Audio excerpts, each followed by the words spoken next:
Hello বন্ধুরা, কেমন আছো তোমরা সবাই? আশা করছি সবাই খুব ভালো আছো, সুস্থ আছো। আমার নতুন একটি ব্লগে তোমাদের সবাইকে জানাই অনেক স্বাগত, অনেক ভালোবাসা। গতকাল তো দেখতেই পারলে যেমন শরীর খারাপ ছিল, কোনো কাজকর্ম কিচ্ছু রাত্রেরটা করে রাখতে পারিনি। দিনেই তো কোনো রকমভাবে চলেছিল সংসারের কাজকর্ম। আজকে সকাল থেকে মোটামুটি একটু ঠিক আছে, তবে যে বলবো পুরো ব্যথাটা কমে গেছে তা কিন্তু না, অনেকটা ভালো লাগছে। আর ভালো না লাগলেও সংসারের কাজ তো আমাদেরকেই করতে হবে, তাই না? তো যাই হোক, দেখো ঘুম থেকে উঠে আগে দাঁড়িয়ে পড়েছি বাসন মাজতে, কারণ কালকে বিকেল থেকে যে সেই বাসন জমা হয়েছে, একভাবে বাসন এক গামলারও ওপরে। আর সকালবেলা উঠে রান্নাঘর দেখবে আগে নোংরা থাকলে না, মানে কোনো কিছু শান্তি হয় না। রান্নাঘরের কাজটা আগে করে নিলে তারপরে দেখবে সব কাজ করতে পরপর কিন্তু বেশ ভালো লাগে। আমি তাই করি, তবে এখন তাই হয় না। যেদিনকে ধরো রাতে রান্নাঘরের কাজগুলো না করতে পারি, সেদিন সকালবেলা উঠে আগে রান্নাঘরের কাজটা করি। এদিকে বাসনগুলো ধুয়ে একটু ভেজা ন্যাকড়া করে গ্যাসটাকে পুরো পুছে নিলাম। তবে এখনও পর্যন্ত তো কোনো আরশোলা, টিকটিকি, ইঁদুর এইসবের কিছু উপদ্রব ঘরে হয়নি। তবে এই যে আলমারি, শোকেস, এগুলো সব এখন ঘরের দিকে আস্তে আস্তে ঢুকছে, জিনিসপত্র সব রাখা হবে, তাদেরও আবির্ভাব হবে। কোনো সংসারে আরশোলা, টিকটিকি, ইঁদুর এরা থাকবে না, এটা কিন্তু হয় না। আর আমাদের দেখেছো এই যে সিঁড়ির ঘরের দিকে যেই দরজাটা, এই দরজাটা তো আমার সন্ধ্যের পরে খুলে রাখতেই ভয় করে। কেন জানো তো? এখান থেকে খুব ছুঁচো আর ইঁদুর সিঁড়ির ঘর থেকে যাতায়াত করে। সকালবেলা উঠে দেখে আমি জায়গায় জায়গায় পটি করে রাখে, সেগুলোকে আমি ধুয়াই। ওই যে তোমরা অনেকে বলো না যে দিদিভাই তুমি খুব জল নষ্ট করো, না গো, সকালবেলায় ম্যাক্সিমাম দিন আমি উঠে দেখি ওরকম নোংরা থাকে। এবার ওগুলোকে জল দিয়ে না ধোয়ালে মনের শান্তি হয় বলো? সেই কারণে সকালবেলার যা কাজ থাকে আগে ঘরের দিকেরগুলো করে নিই, তারপরে আমি বাইরের দিকে বেরাই। বাসি ঘরটা এখন ঝাড় দিচ্ছি, মেয়ে তো এখনও ঘুমাচ্ছে। তবে কালকে ভালোই গরম লাগছিল, তো কালকে আর খাটের ওপরে শুইনি। কালকে বারান্দায়, যেখানে ফ্রিজের পাশে জায়গাটা আছে না, ওইখানটায় শুয়েছিলাম রাত্রিবেলায়। ওই জায়গাটা শুলে না খুব সুন্দর ঘুম হয়। তো এই জিনিসপত্র রাখা নিয়ে এই বিষয়টা আমি তোমাদের সঙ্গে পরে আসছি। তোমরা অনেকেই বলেছো, সবাই বলছো যে দিদিভাই একদম ভাল লাগছে না এখানটায় জিনিসটা রেখে।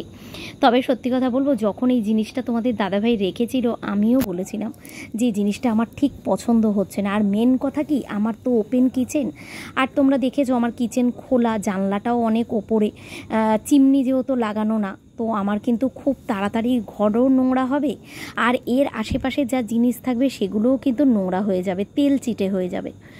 কারণ একটা ঘর বারান্দার মধ্যে এগুলো তো তেল হয়, আলাদা তো রান্নাঘর না, যেহেতু ওপেন রান্নাঘর, তেল মশলা তো মানে হাওয়ায় তো তেল ওড়ে।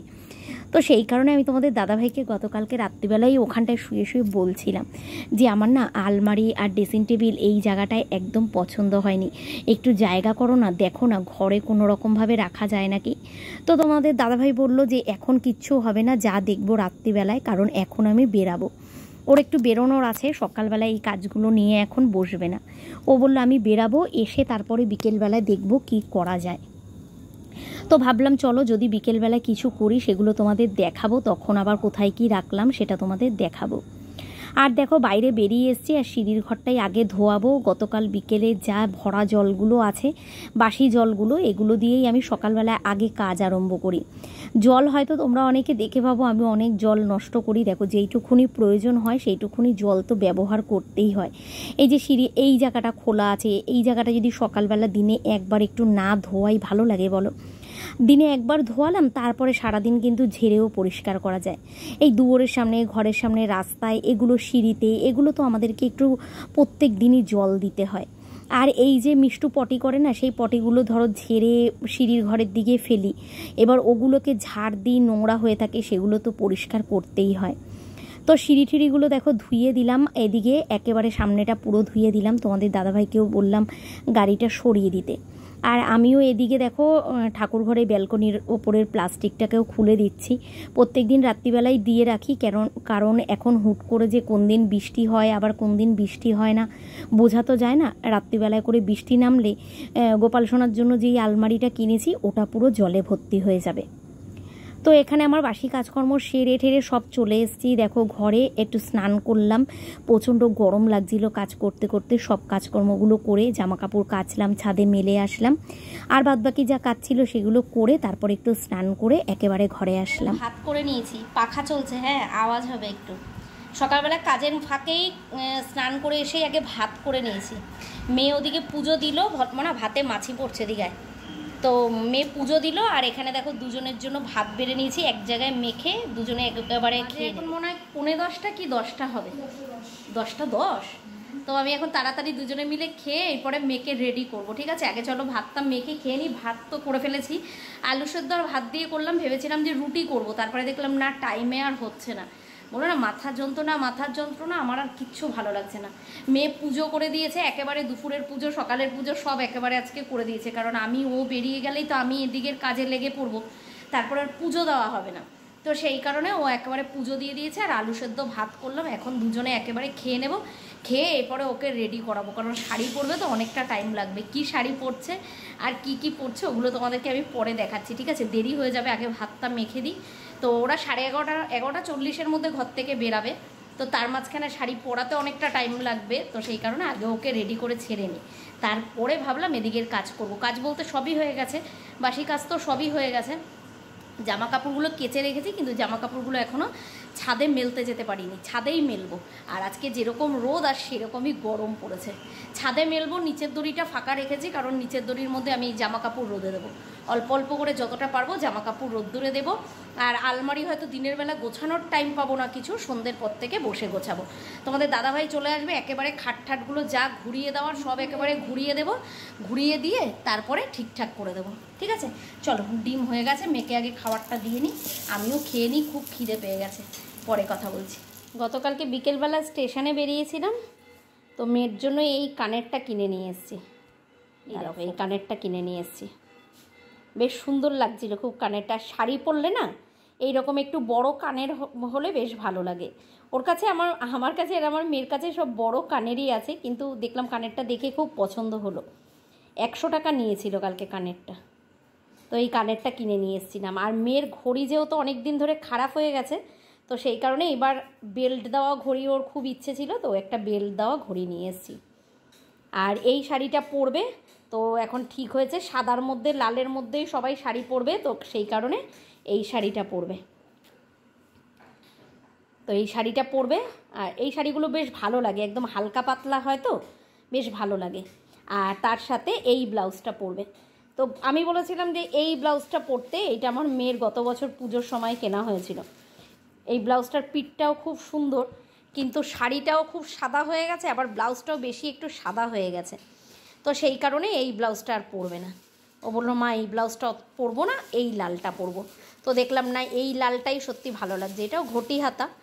আর ব্ল্যাক কালারের ব্যাগটা নেবে, বাবা যেই ব্যাগটা দিয়েছে তোমরা দেখেছো না, যে বাবা দিতে এসেছিলো সেদিনকে, তো এই ব্যাগটা নেবে। তো এরপরে বুঝতেই পারছো শাড়ি পরানো মানে কতটা ঝামেলা। এখন আমার ওকে রেডি করে দিয়ে তারপরে আমি আমার কাজকর্ম আরম্ভ করব, বুঝেছো?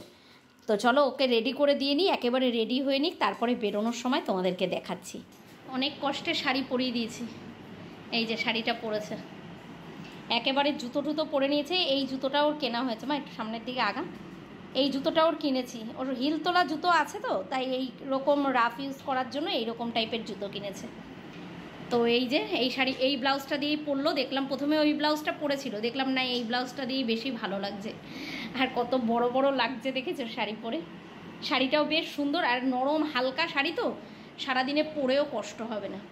সব হয়ে গেছে, এই এক্ষুনি বেরাবে। ওকে রেডি করে দিতে গিয়ে দেখো আমার কি অবস্থা, ড্রেসিং টেবিলের সমস্ত কিছু বার করে রান্নাঘরে। হ্যাঁ, আর একটু টিপটা বেঁকা হয়েছে, আর একটু বড় দে, আর একটু বড় দে, কিন্তু বেঁকা হয়েছে, সোজা কর, গোল হয়নি, গোল হয়নি। প্রথমে একটা ওই ছোট লাল টিপ পড়েছিল, ওটা একটু বেশি বড় হয়ে গেছে, মানে টিপও পড়েই না, বুঝেছো? কালো ছাড়া টিপ কিচ্ছু পড়ে না, কিন্তু লাল শাড়ির সঙ্গে দেখলাম কালো টিপ একদম ভালো লাগবে না, তাই ওকে বললাম একটা লালের মধ্যে ছোট্ট করে টিপ পর, দেখি এবার এইটা ঠিক লাগছে। আর গলার হার কিছু পরেনি, দেখো বড় কানের পড়েছে যেহেতু, আর গলার হার কিছু পরেনি, এমনিই ভালো লাগছে।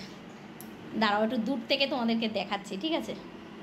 সরে যা মা একটু, সব হয়ে গেছে ব্যাস। আর যেটুক নেবে ওইটুকু রেডি করে নেবে। আর শাড়িটা এইভাবে এক পিনেই নিয়েছে, তো ওখানে গিয়ে তারপরে একটু বলেছি সেট করে নিতে। তো এইভাবে আমি করে দিয়েছি, আপাতত সুবিধা হবে, বুঝেছো? ট্রেনে যাবে তো সুবিধা হবে। তো এই যে হয়ে গেছে ওর সাজগোজ, চলো এবার ও বেরিয়ে যাক। আর আমার দেখো কাজকর্ম দেখো, এখানে সব জিনিস ছড়ানো, আর ড্রেসিং টেবিলটার অবস্থা দেখবে, এই দেখো এগুলো সব আমাকে এখন গোছাতে হবে। মানে সাজা হয়েছে আর হুড়োপাড়ি করে সব বার করা হয়ে গেছে, এগুলোকে সব গোছাবো, ও বেরিয়ে যাক তারপরে। সত্যি মেয়েরা দেখবে চোখের সামনে কত তাড়াতাড়ি কত বড় হয়ে যায়, তাই না? মেয়েকে তো শাড়ি পরলে কত বড় বড় লাগে, আমি ওর সামনে দাঁড়ালে আমাকে মনে হয় ছোটো মনে হয়। তো যাই হোক, দেখো কেমন লাগছে মনাকে অবশ্যই কমেন্ট করে জানাবে, ঠিক আছে?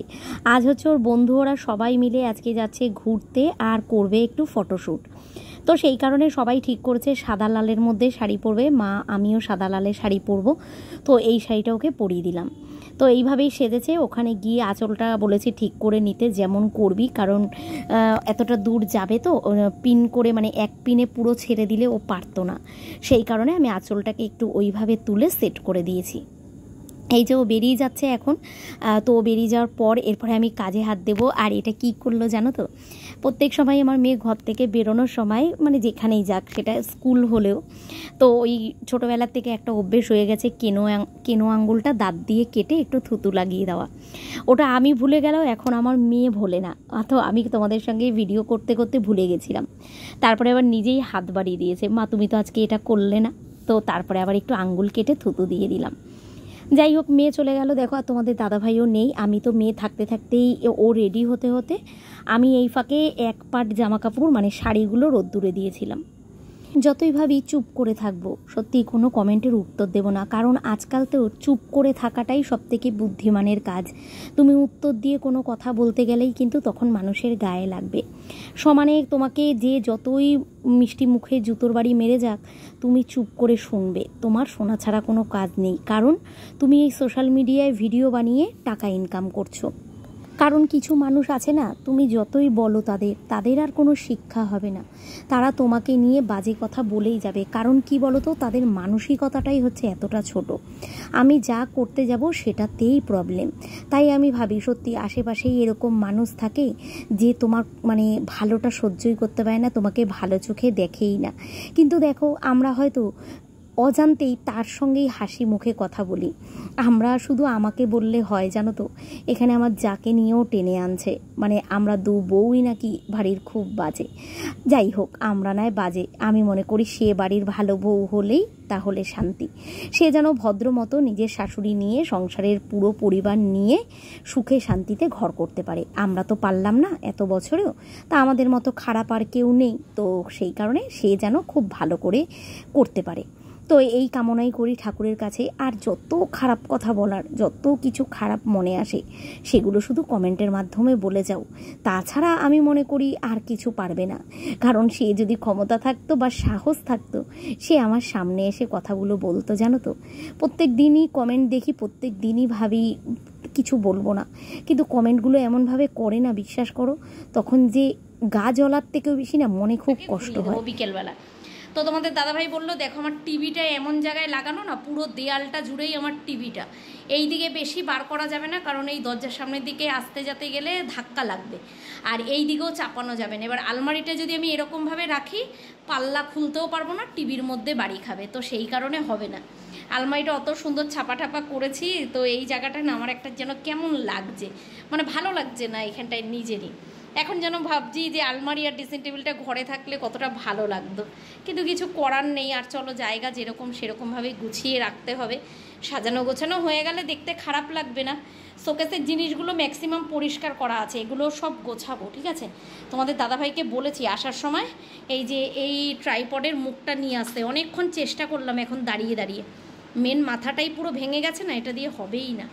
তো তোমাদের দাদাভাইকে বলেছি বিকেলবেলা নিয়ে আসতে, আমি সব পরিষ্কার করে সব গুছিয়ে রাখি, সাজানো গোছানোগুলো বিকেলবেলা তোমাদের দেখাবো, ঠিক আছে।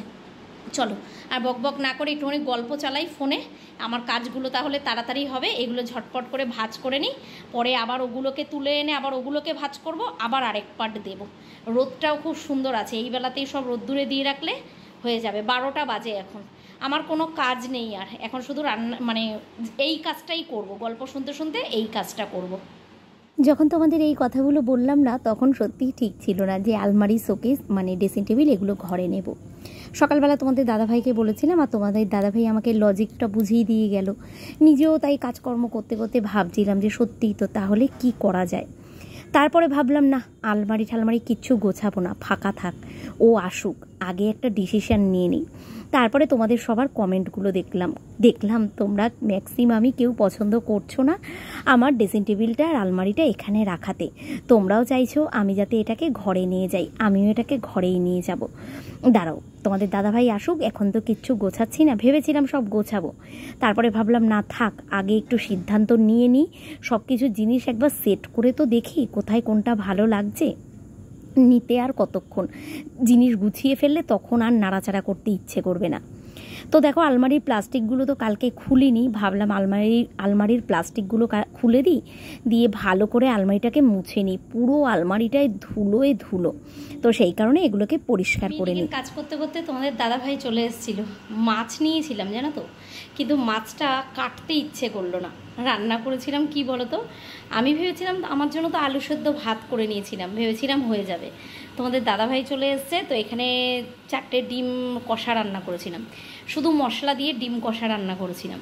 তারপরে খেলাম, খেয়ে দিয়ে একটুখানি শুয়েছিলাম, ও খেলো আমিও খেলাম। এ দেখো বাসন কোসন সমস্ত মাজা বাকি, আর রান্নাঘরটা পুরোই পরিষ্কার করা বাকি। এই দেখো, দেখেছো রান্না করলে কীরকম তেল মশলা ছেটে পুরো এখানে ভর্তি। তো এগুলো সব গোছাবো, রান্নাঘরটাই এখন গোছানো আর পরিষ্কার করা আছে।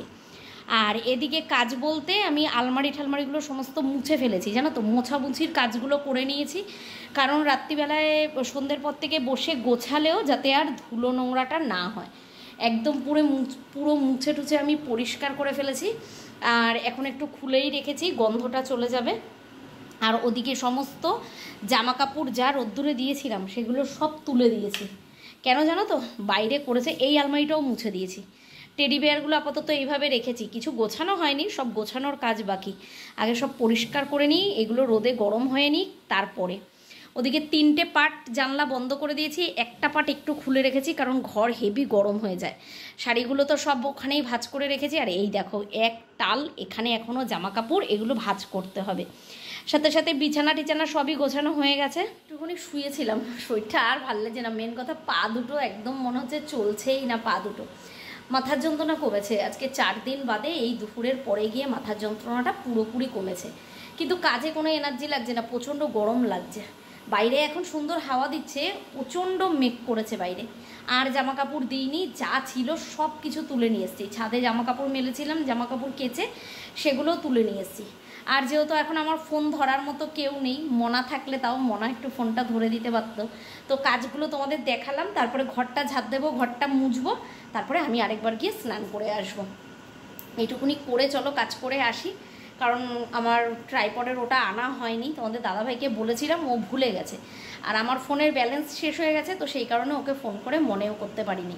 ও বললো আমি বিকেলবেলায় এনে দেবো। সেই কারণে চলো তোমাদের সঙ্গে এখন আর কাজকর্ম কিছুই শেয়ার করতে পারবো না। তো আমি আমার মতো কাজগুলো করে একেবারে একটু স্নান করে আসি। পুরো তত্তর করে ঘেমে যাচ্ছি, একটু স্নান না করলে ভালো লাগবে না। তাড়াতাড়ি করে একটু স্নান করে এসে একটুখানি শুই, তারপরে আবার সেই সন্ধে টন্ধে পার হয়ে যাবে, চা ঠা খেয়ে তারপরে আলমারি গোছানো আরম্ভ করব। ঠিক আছে, চলো তাহলে কাজগুলো করে নিই, পরে আসছি। সন্ধে টন্ধে ধরিয়ে চা খাওয়া হয়ে গেছে, আমি কাজকর্ম সেরে কখন যে একটু ঘুমিয়ে পড়েছিলাম। তারপরে সন্ধে টন্ধে ধরালাম, তার মাঝখানে এসছে দেখো গুলুরানি। কেন বলো তো, ওকে আজকে চুল কাটাতে নিয়ে যাব। দিদির টাইম হচ্ছে না, তো সেই কারণে দিদি ওকে চুল কাটাতে পারছে না। আর মেন কথা, দিদি ওর চুল কাটানোটা না বোঝেও না, ওই কারণে আমার কাছে পাঠিয়ে দিয়েছে। আমি এখন ওকে নিয়ে যাচ্ছি পার্লারে, নিয়ে গিয়ে চুলটা আগে কাটিয়ে নিয়ে আসি। এদিকে মনাও চলে এসছে অনেকক্ষণ আগে, তো এই কারণেই আরও দেরি করছিলাম যে মনা আসবে তারপরে আমি বেরাবো। তো চলো ওকে এখন আগে যাই, চুলটা কাটিয়ে নিয়ে আসি, তারপরে এসে তোমাদের দেখাবো। চুলটা দেখে নাও এবার, দেখি। ওর মেশো বলেছে ন্যাড়া করে দিতে, একদম ন্যাড়া হবি তো। তো ওকে নিয়ে যাই, ওর খুব ইচ্ছা যে ওই বড় পার্লারে গিয়ে চুল কাটা। তো আমাদের এখানে আমি যেই পার্লারে যাই ওখানেই নিয়ে যাচ্ছি, নিয়ে গিয়ে চুলটা কাটাই। এগুলো সামনে ঘর, দেখি একটু ছোটো ছোটোই করে দেবো, কারণ ওর চুল না খুব তাড়াতাড়ি বেড়ে যায় জানো তো। সেই কারণে ভাবছি একটু ছোটো ছোটো করে দেবো, যাতে গরমের মধ্যে কষ্ট না হয়, তাই তো, যাতে একটু উঁচু করে বাঁধা যায়, সেরকম তো। ও মা বলেছে একটু যেন ঝুঁটি বাঁধা যায়, ঠিক আছে চলো ওকে আগে কাটিয়ে নিয়ে আসি, তারপরে এনে দেখাচ্ছি হ্যাঁ কেমন কাটালাম চুলটা। ওকে চুলটা কাটিয়ে ঘরে ঢুকেই না মাথাটা গরম হয়ে গেছে জানো তো। দেখি তোমাদের দাদাভাই চুপ করে বসে আছে। আমি বললাম কি হলো, তুমি জিনিসপত্র কিছু সেট করছো না, আমি কখন এগুলো গোছাবো বলো তো। তোমাদের দাদাভাই বলছে দাঁড়াও মাপগুলো আগে তুমি দেখো। মাপ টাপ করা হলো ঠিক আছে। তোমাদের দাদাভাই তো সারাক্ষণ টেপ নিয়েই ঘোরাঘুরি করে, ও না শোকেস কোনটা বলে না আলমারি কোনটা বলে এগুলো ঠিকঠাক ও বোঝে না। তোমাদের কথা মতো সবই করলাম, তোমরা সবাই বলছো যে ওখানে মানাচ্ছে না, আলমারিটা ড্রেসিং টেবিলটা ওখানে মানাচ্ছে না। কালকে যখন রেখেছিলাম তখন আমিও বুঝেছি যে ওখানে মানাচ্ছে না, কিন্তু কি করব বলো, মাথা খারাপ হয়ে যাচ্ছে যে কোথায় আমি কি জিনিস রাখবো। লাস্টে ডিসিশন হলো যে চলো একটা জিনিসের জন্য সব কিছু প্রবলেম হচ্ছে, সেটা হচ্ছে আমার টিভিটা। এবার তোমাদের বুঝিয়ে আমি তারপরে বলছি। দেখো এই হচ্ছে আমার টিভি, আমার টিভিটা হচ্ছে না 38 ইঞ্চি ঠিক আছে। এই আমার টিভিটা পুরো এই দেয়ালটাকে নিয়ে নিয়েছে, এই দেয়ালে টিভি রাখাতে আমার আর কিচ্ছু রাখার জায়গা নেই। এই দেখো শোকেসটা ঘুরিয়েছে, কিন্তু শোকেস ঘোরালে হবে কি, টিভি তো অর্ধেকে এইখানে গার্ড হয়ে যাচ্ছে। তো আমরা একটা ডিসিশন করলাম যে তোমরা সবাই বলছো, আমি নিজেও ভাবলাম যে দেখো যতই হোক একটা আলমারি ড্রেসিং টেবিল এগুলো ঘরে রাখলেই বেশি ভালো লাগে, কিন্তু কি করা যাবে। তবু এখন একটা প্ল্যান করলাম, টিভিটা খুলে চলে যাবে দরজার ওপরে, কিছু করার নেই, এরপরে আমাদের আর হাতে কোনো উপায় নেই। টিভিটা চলে যাবে দরজার ওপরটায়, আর এই শোকেসটাকে দিয়ে দেবো বাইরে, যেরকম তোমরা বলেছো ওই বারান্দার জায়গাটায় শোকেসটা দিয়ে দেবো। আর এই দেয়ালটায় ঘুরে যাচ্ছি, এই লম্বাতেই আমি আলমারি রাখবো, ড্রেসিং টেবিল রাখবো আর আলনাটা রাখবো ঠিক আছে। তার জন্য ওই দেখো দুটো পার্ট যে জানলা আমার বন্ধ আছে, ওই দুটো পার্টের মধ্যে ওই লেভেল করে আমার আলনাটা চলে আসবে। আজকে আলনাটা দেওয়ার কথা ছিল, এখনও দেয়নি, দিয়ে গেলে একেবারে সেট হয়ে যেত। তো চলো যতটা পারি রাত্রিবেলার মধ্যে সেট করি, কারণ আমার তো এইখানে ভর্তি জামা কাপড় সব আছে, বিছানার মধ্যেও এক টাল জামা কাপড় আছে। এগুলো যদি এখন সব কিছু একটু ঠিকঠাক না করি তাহলে রাত্রিবেলায় গুলু মনা কেউ শুতে পারবে না। তো ঠান্ডা লাগছে তো যাই হোক আমার আর ভাল লাগছে না, মাথা না খারাপ হয়ে যাচ্ছে, না কোনো কাজ করতে ইচ্ছে করছে না কিচ্ছু করতে ইচ্ছে করছে। তো যাই হোক দেখো না করে তো উপায় নেই, অনেকক্ষণ দুজনে মিলে তক্কাতক্কি করে ঝামেলা করে তোমাদের দাদাভাই তো কিছুতেই আলমারি ঘরে ঢোকাবে না। তো আমি বলেছি আমাকে আলমারি ঘরে ঢুকিয়েই দিতে হবে। তো যাই হোক দেখো ফাইনালি আলমারিটাকে আর ড্রেসিং টেবিলটাকে দুটোকেই ঘরে ঢুকিয়ে নিচ্ছি। ওই যে বললাম টিভিটা খুলে দেওয়া হবে, জানো তো মানে সবাই বলে না সবার কিছু দেখে খুব হিংসে করে। একজন আমাকে কমেন্ট করেছিল যে বলেছিল ঠিক হয়েছে, তুমি নতুন ঘর করে জিনিসপত্র সাজিয়ে গুছিয়ে রাখতে পারছো না, ঠিক হয়েছে। তো জানি না তার এটা কমেন্ট করে কি শান্তি পেয়েছিল। তবু চলো আমি আলমারি ড্রেসিং টেবিল জায়গা মতো রাখতে তো পারলাম। তো পরপর এইভাবে দুটো জিনিস রাখবো, আর শোকেসটাকে ঠিক করলাম যে ওই যেই দিকটায় আমার আলমারিটা ছিল ওই দিকে দেয়াল করে আমি শোকেসটা রাখবো। আলনাটাও আমি ঘরে ঢুকিয়ে দেবো, তবে আজকে রাত্রিবেলা আর ইচ্ছে করছিল না যে জামা কাপড় সব সরাই, খাট ঘোরাই, বিছানাপত্র নামাতে হবে খাট ঘোরাতে গেলে, তবে আজকে আর ইচ্ছে করছিল না। তো তোমাদের দাদাভাইকে বললাম কালকে করো এটা। এই দেখো আলমারি আর ড্রেসিং টেবিল পাশাপাশি দিয়েছি, আর ওর পাশ থেকেই খাটটা ঘুরে গেলে আলনাটাও রাখা হয়ে যাবে এক লম্বাতে, আর শোকেসটা এইভাবে রেখেছি। এইবার বলো কেমন লাগছে ঠিক আছে। চলো ভিডিওটা আজকে এখানে শেষ করলাম, টাটা।